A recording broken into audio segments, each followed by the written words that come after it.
44-օրյա պատերազմում ցորի D20 դիվիզիոնի 20 զինծառայողների զոհվելու գործով ընդհանուր իրավասության դատարանի Գորիսի նստավայրի դատավոր Գարիկ Աբելյանի կայացրած վճիռը վերաքննիչ դատարանում բողոքարկել են թե մեղավոր ճանաչված Ջալալ Հարությունյանի պաշտպանները, թե տուժող կողմի ներկայացուցիչները։ Հիշեցնենք, պաշտպանության բանակի նախկին հրամանատար Հարությունյանին դատարանը մեղավոր է ճանաչել պատերազմի ժամանակ զինվորական ծառայության նկատմամբ անփույթ վերաբերմունքի համար։ Նա դատապարտվել է 5 տարի 6 ամիս ազատազրկման։ Ըստ քննիչների, Հարությունյանը մոտեցող թշնամու ներկայացրել է որպես մերոնք, ինչի հետևանքով տղաները չեն կարողացել պաշտպանվել։ Ջալալ Հարությունյանը չի ընդունում մեղքը։ Տուժող կողմը վերաքննիչ դատարանից պահանջում է Ջալալ Հարությունյանի նկատմամբ սահմանել առավելագույն պատիժ՝ 8 տարի ազատազրկում։ Հարությունյանի պաշտպանների պահանջներից մեկը վերաբերում է նրան արդարացնելուն։ Վերաքննիչ դատարանում գործը կքննի դատավոր Մխիթար Պապոյանը։ Առաջին նիստը նշանակված է ապրիլի 23-ին։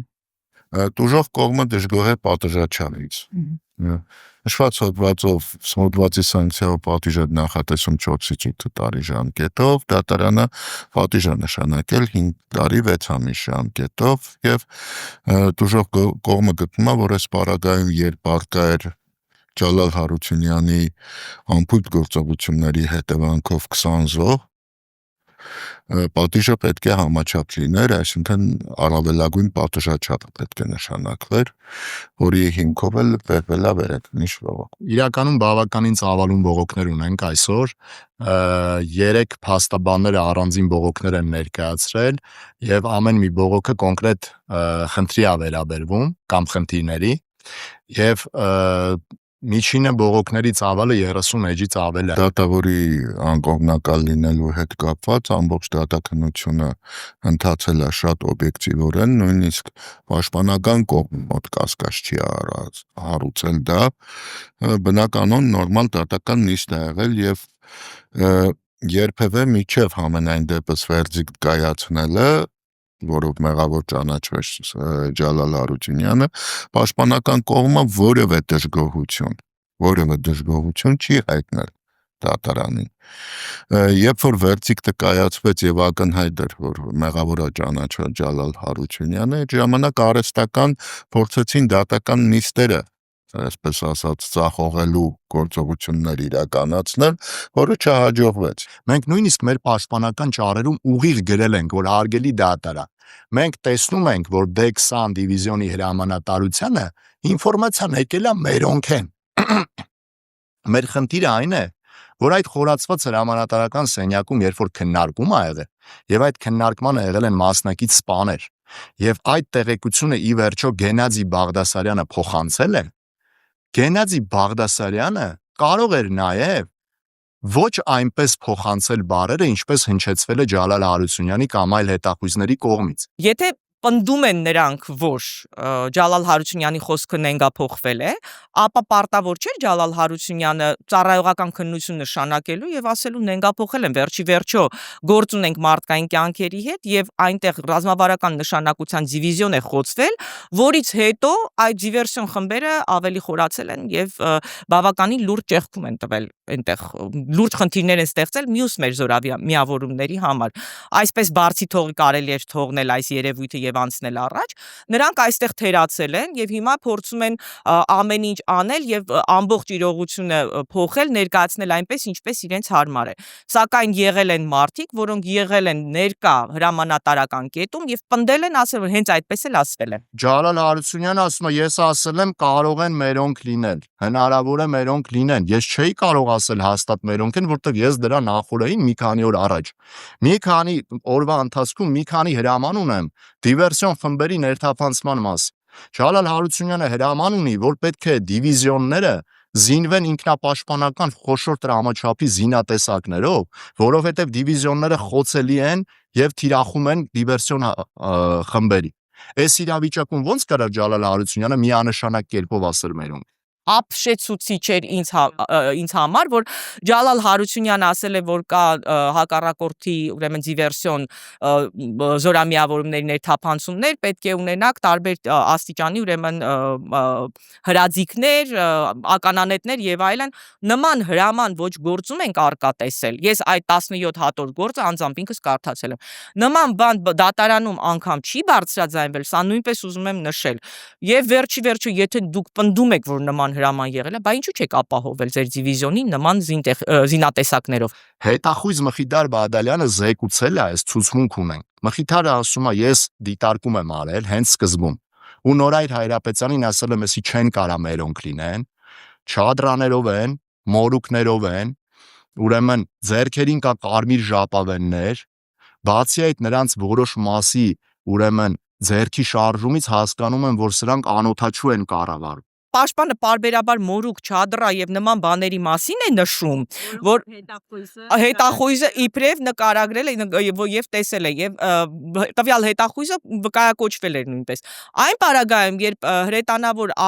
հրետանավոր է մեր ծնողներից մեկը մասնագիտությամբ, Արմեն Ասրյանը կանգնեց ասեց, գիտեք, ես կպահանջեմ հիմա փորձաքննություն, այն դիտակները, որոնք հեռադիտակները, որոնք եղել են դիվիզիոնի մոտ, այդ հեռադիտակներով 900 մետրից ավելի հեռու նման դետալներ, նման մանրամասներ նկատելի չէին կարող լինել։ Ուրեմն ակնհայտ է, որ Հայկ Թովմասյանն ու Նորայր Հայրապետյանը իրար հետ որևէ հարց չեն կարողացել համաձայնեցնել եւ եղել է կառավարման խորը ճգնաժամ։ Պատահական չի, որ նույնիսկ վերջում սկզբում չի համաձայնեցնում Հայկը հանում է, հետևից Նորայրը վազելով ասում է հետ արի ու բանը անում խորացված հրամանատարական կետից ասում են մերոնք են։ Այնպիսի տպավորություն է, որ Նորայր Հայրապետյանը փորձում է Հայկին զսպել հետ պահել։ Երբ որ տեսել են տարբեր հագուստներով մոտեցող անձնակազմին, որոնց թիվը տարբեր վկաների ցուցմունքներով տատանվում էր 100-ից մոտ 250-ի սահմաններում, զեկուցվել է շտաբ, թիկունքային շտաբը, որտեղ որ գտնվել է նաև Ջալալ Հարությունյանը, իսկ միջև զեկուցել է արդեն հրաման է եղել, որպեսզի թողնեն նշված մարտական դիրքը, հաշվի առնելով նաև այն հանգամանքը, որ տեղանքը դիմադրելու համար շատ անբարենպաստ էր եւ այլն, եւ նրանց հենց Ջալալ Հարությունյանի փոխանցմամբ եղել է հրաման, որ մնան տեղերում, այսինքն որ մերոնք են, այսինքն եւ շարունակեն իրականացնել հանձնարարությունները։ Եվ եթե այդ հրամանը չչեղարկվեր, որ չասվեր, որ մերոնք են, այդ երեխաները դուրս կգային այդ մարտական հենակետից եւ հետևանքը չէր առաջանա, այսինքն զոհերը չէին լինի։ Շատ տարօրինակ կերպով Հայկ Թովմասյանի ցուցմունքն է ամբողջությամբ նենգափոխվել, այստեղ այո, ասուլիսի ընթացքում անընդհատ փորձում են քավության նոխազ դարձնել ենթականերին եւ մենք ճիշտն ասած քանիցս բարձրաձայնել ենք եւ ասել ենք, հիմա էլ ուզում եմ առիթն օգտագործել եւ ասել, որ այս ծնողական համայնքը իդեմս մեր պաշտպանի, այն արժե համակարգն ունենք, որ այն սկզբունքներն ունենք, գործը քննել բացառապես իրավունքի դաշտում, որևէ մեկին չմեղադրել այն գործողությունների համար, որը նա չի արել։ Այսինքն բոլորը պետք է պատասխան տան իրենց հասանելի պատժատեսակով եւ իրենց համար նախատեսված պատժի չափով, որոնք որ իրենք կատարել են։ Եթե չեն կատարել, պետք է արդարացվեն։ Նախաքննությունը դեռ չի ավարտվել, դեռ շարունակվում է, մարդիկ արդեն ամբողջությամբ այնպես վերջնական եզրակացություն կայացրել, որ մենք չգիտես ինչու մտածում ենք ամեն ինչի մեղավորը Ջալալ Հարությունյանն է։ Ոչ, մի հատ թող նախաքննությունը ավարտի, տեսնենք ով ինչ արարք է կատարել, ինչ անփութություն է թույլ տվել, որի արդյունքում այսպիսի հետևանքներ են եղել։ Եվ մյուսների մասով դեռ շարունակվում։ Այո, մյուսների մասով դեռ շարունակվում է։ Սա ամեն մեկ նույնը Գևորգ Գևորգյանի գործն է անջատված, այժմ Ջալալ Հարությունյանին է անջատված։ Եթե կլինեն այլ մեղավորներ, նույնպես կանջատվի եւ կուղարկվի դատարան։ Մենք դեռ չենք կարող նախաքննություն իրականացնող առհասարակ արդարադատություն իրականացնող մարմնի փոխարեն այսպիսի պատասխանատու հայտարարություններ անել եւ նենգափոխել ողջ իրողությունը։ Ունենք մեկ անհայտ կորած Նորայր Հայրապետյանին, ուզում ենք հավատալ, որ մի օր նա կվերադառնա եւ նույնպես մեր հարցերին կպատասխանի։ Թույլ չի տա այսպես ամեն մեկը, ով կա անհայտ բարոյալքված իր գոլեգաները ամբողջ մեղադրանքը փորձեն բարթել իր վրա։ Հիմա երբ որ մեղավոր է ճանաչվել Ջալալ Հարությունյանը, մեր կողմից համապատասխան միջնորդություն է ներկայացվել դատաբժշկական փորձաքննություն նշանակելու համար, որովհետև առերևույթ Ջալալ Հարությունյանը ունի կալանքին խոչընդոտող հիվանդություն։ Որ հանրահայտ հանգամանք կա, որ Ջալալ Հարությունյանը ծանր վիրավորում է ստացել պատերազմի ժամանակ, մի քանի բարդ վիրահատությունների է ենթարկվել եւ վերականգնողական բուժումները մինչև այժմ են շարունակվում։ Մենք այս պահի դրությամբ չունենք որևէ բժշկական համապատասխան փաստաթուղթ, որից կարելի է գալ հետևության, որ այդ հիվանդությունները, որոնք որ ունի Ջալալ Հարությունյանը, որոնք վերաբերյալ քրեական գործոմարտը են ներկայացված են, որ անհամատեղելի են պատիժը կրելու հետ։ Եվ այս պահի դրությամբ նման պնդում անելը ուղղակի չի բխում գործի փաստական տվյալներից։ Այն վնասվածքները, որոնք մատնանշում են պաշտպանները, տվյալ պարագայում մարդը պետք է ունենար հիշողության կորուստներ, չկարողանար կարգին հոդաբաշխ միտք ձևակերպել, նա հոյակապ իր մտքերը ձևակերպում է, լավ հղումներ էր տալիս կանոնադրությանը, անգիր հիշում էր ողջ կանոնադրությունը, ընդհանրապես մտքի խեղումներ, սղումներ, ոչինչ նման երևույթ չի նկատվել, եւ ես քանիցս ճշտել եմ տարբեր բժիշկներից, որ նման խնդիրների պարագայում այդ մարդը չէր կարող ամուսնանալ, ամուսնական կյանքով ապրել եւ երեխա ունենալ։ Այս մարդը պատերազմից չանցած տևական ժամանակ, այսինքն 21 թվականի մարտի կողմերն է եղել իր ամուսնությունը, ամուսնացել է եւ հիմա ունի մանկահասակ երեխա։ Մենք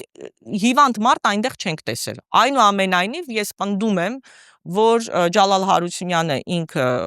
վերականգնվել է եւ կարող է կրել իր ողջ պատիժը։ Հույսով ենք, որ վերաքննիչ դատարանում այն իրավունքների խախտումը, այն անարդարությունը, որը տեսել ենք Արաչյայցյանում, ի վերջո կարգավորվելու է եւ այնտեղ ունենալու ենք արդարացման դատական ակտ։ Համենայն դեպս ես գտնում եմ, որ այս գործով մեղադրական ակտը ինքը շատ վտանգավոր է նաեւ ոչ միայն որ մենք մեր պետության համար այդքան ծառայություն տված հրաշքով կենթանի մնացած մարդուն ուղարկում ենք դատարան, այսինքն այստեղ մեր պետության եւ հասարակության կերպարի խնդիր ունենք այս գործով, նաեւ մենք ունենք այստեղ կարծում եմ պրակտիկայի խնդիր, որ մեր զինվորական, մեր բանակի թուլացման կարաբերի սա։ Կարևոր հանգամանքը այն է, որ վերջին հաշվով պաշտպանության բանակի հրամանատարի խնդիրն է, էլի, եթե չստուգված հանգամանքը ընդամենը փոխանցվում է, որ մերոնք են, որը ճակատագրական է լինում, արդեն այդ պարագայում բանակի հրամանատարի համար ամենամեծ պատիժը պետք է լիներ։ Այսինքն այդ գիտակցությունը պետք է լինի եւ այս տիպի գործերի բացահայտումը եւ արժանի պատիժ ստանալը նաեւ նպաստելու է վաղվա բանակի կայացմանը։ Համառ պայքար եւ երբևէ չենք նահանջելու, որովհետեւ մեր գործը արդար է։ Այսօր մենք գիտենք մեր երեխաներին հետ չենք վերադարձնելու, սակայն բոլորս պետք է իմանանք, որ երեխան երբ դառնում է զինվոր, նա այլևս կոնկրետ ծնողին չի պատկանում, նա մեր զավակն է, բոլորիս զավակն է եւ մենք անպատժելիության մթնոլորտին հանդուրժողականություն դրսևորելու պարագայում թիրախ ենք դարձնելու մեր մյուս երեխաներին, մեր մյուս զինվոր երեխաներին։ Սա անթույլատրելի ենք մենք համարում բարոյականության տեսանկյունից եւ համառ ջանքեր ենք գործադրում, ամեն ինչ անելու ենք արդարությունը վերականգնելու համար, որովհետեւ միայն այսպիսով կարող ենք անպատժելիության մթնոլորտը վերացնել, գոնե մեր մասով։